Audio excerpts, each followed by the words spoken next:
ధర్మవనం అనేది నేను అన్ను. ఆయన మీకు తెలుసు, ఆయన ప్రజల మనిషి. ఆయనకి భార్య ఇవన్నీ సెకండ్, ఫస్ట్ మీ గురించే ఆయన ఆలోచిస్తారు. ఒక్కసారి ఎప్పుడో నేను అన్నాను, మిగతా మొగుళ్ళు ఏదైనా తెస్తారు, మీరు ఒక చీర కూడా తీసుకురారేంటని. అది గుర్తుంచుకుని ఎన్ని సంవత్సరాలు అయిందో నాకైతే గుర్తులేదు, చాలా సంవత్సరాలు, ఒక 30 సంవత్సరాలైనా అయి ఉంటుంది. ఒక చీర తీసుకొచ్చారు, దాన్ని చూసి నాకు హార్ట్ అటాక్ వచ్చింది.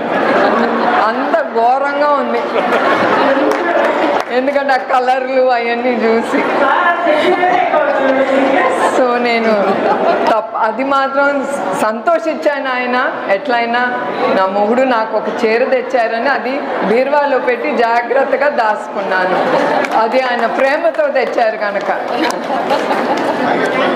Thank you.